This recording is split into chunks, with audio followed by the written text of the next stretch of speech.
University మంచి భవిష్యత్తు కోసం తెలుగు విద్యార్థులు ఇష్టపడే యూనివర్సిటీ. కాల్ 9059052378 9059052379.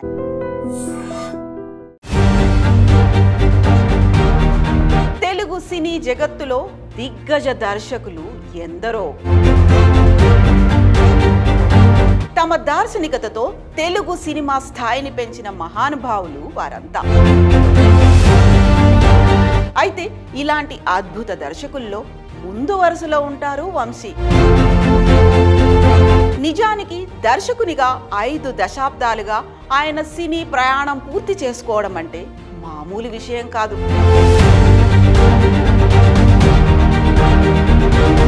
అయితే వంశీ ప్రపంచం చాలా చిన్నది. అందులో గోదారి, అక్షరం, సినిమా, సంగీతం మాత్రమే ఉంటాయి. ఆ ఇష్టంతోనే అసాధ్యమైన 5 పదుల సినీ ప్రయాణాన్ని అత్యంత సులభతరం చేసుకున్నారు వంశీ. తూర్పుగోదావరి జిల్లా పసలపూడి గ్రామం. అక్కడి గోదారికి పరుగులు మాత్రమే కాదు, వెలుగులు ఉంటాయి. ఆ వెలుగుల్లో వంశీ అనే ఓ 15 ఏళ్ల కుర్రాడు కథలు రాయడం మొదలుపెట్టాడు. తొలిసారిగా సత్యసుందరి నవ్వింది అనే కథ మొదటిసారి పత్రికల్లో ఆ కథ అచ్చయింది. ఇంకేముంది, ఆ కుర్రాడు అక్షర సేద్యం మరింత విస్తృతం చేశాడు.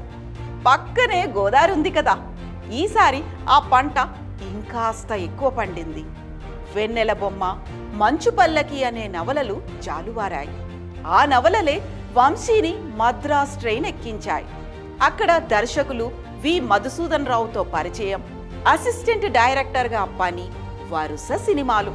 ఇంతలో ఏడిది నాగేశ్వరరావు గారి పరిచయం, కె విశ్వనాథ్ గారి వద్ద శిష్యరికం, ఇవన్నీ వంశీ సినీ ప్రయాణానికి శంకరాభరణం తొడిగాయి.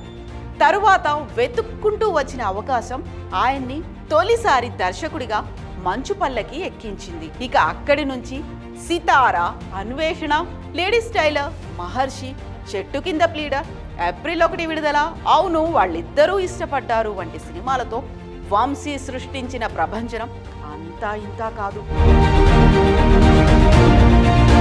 ఇలాంటి సూపర్ హిట్ చిత్రాల దర్శకులు శ్రీ వంశీ గారి 5 దశాబ్దాల చలనచిత్ర జీవిత స్వర్ణోత్సవం సందర్భంగా వంశీ ఇంటర్నేషనల్, శారదా ఆకునూరి అమెరికా సంయుక్త ఆధ్వర్యంలో ఈ చైత్ర వీణ జుమ్ జుమ్మని సంగీత విభావనని నిర్వహిస్తున్నారు. ఈ కార్యక్రమంలో నటకిరీటి రాజేంద్ర ప్రసాద్ గారు, దర్శకులు శ్రీ రేలంగి నరసింహారావు గారు, నిర్మాత ఏడిద రాజా గారు, కళ్ళు సినిమా ఫేమ్ ఎంవి రఘు గారు, నిర్మాత రచయిత శ్రీ వేమూరి సత్యనారాయణ గారు, సినిమాటోగ్రఫర్ శ్రీహరి అనుమోలు గారు పాల్గొంటున్నారు. మార్చి 4వ తేదీ సాయంత్రం 5 గంటలకు రవీంద్ర భారతిలో ఈ కార్యక్రమం జరగబోతోంది.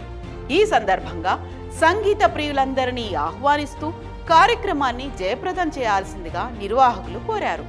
ఇక తన సినిమాలతో, తన సినిమాల్లోని పాటలతో తెలుగు చలనచిత్ర రంగానికి కొత్త శోభని అద్దిన వంశీకి శుభాకాంక్షలు చెప్తూ ఈ సంగీత విభావరి కార్యక్రమం విజయవంతం కావాలని కోరుకుందాం. తెలుగు సినీ జగత్తులో దిగ్గజ దర్శకులు ఎందరో.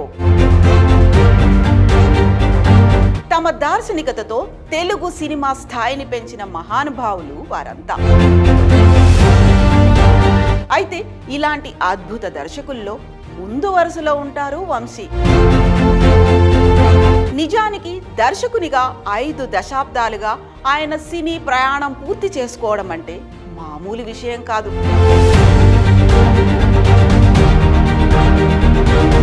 అయితే వంశీ ప్రపంచం చాలా చిన్నది. అందులో గోదారి, అక్షరం, సినిమా, సంగీతం మాత్రమే ఉంటాయి. ఆ ఇష్టంతోనే అసాధ్యమైన 5 పదుల సినీ ప్రయాణాన్ని అత్యంత సులభతరం చేసుకున్నారు వంశీ. తూర్పుగోదావరి జిల్లా పసలపూడి గ్రామం. అక్కడి గోదారికి పరుగులు మాత్రమే కాదు, వెలుగులు ఉంటాయి. ఆ వెలుగుల్లో వంశీ అనే ఓ 15 ఏళ్ల కుర్రాడు కథలు రాయడం మొదలుపెట్టాడు. తొలిసారిగా సత్యసుందరి నవ్వింది అనే కథ మొదటిసారి పత్రికల్లో ఆ కథ అచ్చయింది. ఇంకేముంది, ఆ కుర్రాడు అక్షర సేద్యం మరింత విస్తృతం చేశాడు. పక్కనే గోదావరి ఉంది కదా, ఈసారి ఆ పంట ఇంకాస్త ఎక్కువ పండింది. వెన్నెల బొమ్మ, మంచు పల్లకి అనే నవలలు జాలువారాయి. ఆ నవలలే వంశీని మద్రాస్ ట్రైన్ ఎక్కించాయి. అక్కడ దర్శకులు వి మధుసూదన్ రావుతో పరిచయం, అసిస్టెంట్ డైరెక్టర్గా పని, వరుస సినిమాలు. ఇంతలో ఏడిది నాగేశ్వరరావు గారి పరిచయం, కె విశ్వనాథ్ గారి వద్ద శిష్యరికం, ఇవన్నీ వంశీ సినీ ప్రయాణానికి శంకరాభరణం తొడిగాయి. తరువాత వెతుక్కుంటూ వచ్చిన అవకాశం ఆయన్ని తొలిసారి దర్శకుడిగా మంచు పల్లకి ఎక్కించింది. ఇక అక్కడి నుంచి సితార, అన్వేషణ, లేడీస్ టైలర్, మహర్షి, చెట్టు కింద ప్లీడర్, ఏప్రిల్ 1 విడుదల, అవును వాళ్ళిద్దరూ ఇష్టపడ్డారు వంటి సినిమాలతో వంశీ సృష్టించిన ప్రభంజనం అంతా ఇంతా కాదు. ఇలాంటి సూపర్ హిట్ చిత్రాల దర్శకులు శ్రీ వంశీ గారి 5 దశాబ్దాల చలనచిత్ర జీవిత స్వర్ణోత్సవం సందర్భంగా వంశీ ఇంటర్నేషనల్, శారదా ఆకునూరి అమెరికా సంయుక్త ఆధ్వర్యంలో ఈ చైత్ర వీణ జుమ్ జుమ్మని సంగీత విభావనని నిర్వహిస్తున్నారు. ఈ కార్యక్రమంలో నటకిరీటి రాజేంద్ర ప్రసాద్ గారు, దర్శకులు శ్రీ రేలంగి నరసింహారావు గారు, నిర్మాత ఏడిద రాజా గారు, కళ్ళు సినిమా ఫేమ్ ఎంవి రఘు గారు, నిర్మాత రచయిత శ్రీ వేమూరి సత్యనారాయణ గారు, సినిమాటోగ్రఫర్ శ్రీహరి అనుమోలు గారు పాల్గొంటున్నారు. మార్చి 4వ తేదీ సాయంత్రం 5 గంటలకు రవీంద్ర భారతిలో ఈ కార్యక్రమం జరగబోతోంది. ఈ సందర్భంగా సంగీత ప్రియులందరినీ ఆహ్వానిస్తూ కార్యక్రమాన్ని జయప్రదం చేయాల్సిందిగా నిర్వాహకులు కోరారు. ఇక తన సినిమాలతో, తన సినిమాల్లోని పాటలతో తెలుగు చలనచిత్ర రంగానికి కొత్త శోభని అద్దిన వంశీకి శుభాకాంక్షలు చెప్తూ ఈ సంగీత విభావరి కార్యక్రమం విజయవంతం కావాలని కోరుకుందాం. తెలుగు సినీ జగత్తులో దిగ్గజ దర్శకులు ఎందరో తమ దార్శనికతతో తెలుగు సినిమా స్థాయిని పెంచిన మహానుభావులు వారంతా. అయితే ఇలాంటి అద్భుత దర్శకుల్లో ముందు వరుసలో ఉంటారు వంశీ. నిజానికి దర్శకునిగా 5 దశాబ్దాలుగా ఆయన సినీ ప్రయాణం పూర్తి చేసుకోవడం అంటే మామూలు విషయం కాదు.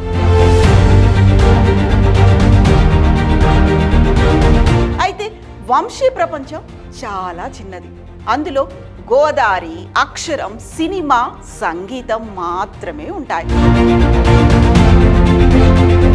ఆ ఇష్టంతోనే అసాధ్యమైన 5 పదుల సినీ ప్రయాణాన్ని అత్యంత సులభతరం చేసుకున్నారు వంశీ. తూర్పుగోదావరి జిల్లా పసలపూడి గ్రామం. అక్కడి గోదావరికి పరుగులు మాత్రమే కాదు, వెలుగులు ఉంటాయి. ఆ వెలుగుల్లో వంశీ అనే ఓ 15 ఏళ్ల కుర్రాడు కథలు రాయడం మొదలుపెట్టాడు. తొలిసారిగా సత్యసుందరి నవ్వింది అనే కథ మొదటిసారి పత్రికల్లో ఆ కథ అచ్చయింది. ఇంకేముంది, ఆ కుర్రాడు అక్షర సేద్యం మరింత విస్తృతం చేశాడు. పక్కనే గోదావరి ఉంది కదా, ఈసారి ఆ పంట ఇంకాస్త ఎక్కువ పండింది. వెన్నెల బొమ్మ, మంచు పల్లకి అనే నవలలు జాలువారాయి. ఆ నవలలే వంశీని మద్రాస్ ట్రైన్ ఎక్కించాయి. అక్కడ దర్శకులు వి మధుసూదన్ రావుతో పరిచయం, అసిస్టెంట్ డైరెక్టర్గా పని, వరుస సినిమాలు. ఇంతలో ఏడిది నాగేశ్వరరావు గారి పరిచయం, కె విశ్వనాథ్ గారి వద్ద శిష్యరికం, ఇవన్నీ వంశీ సినీ ప్రయాణ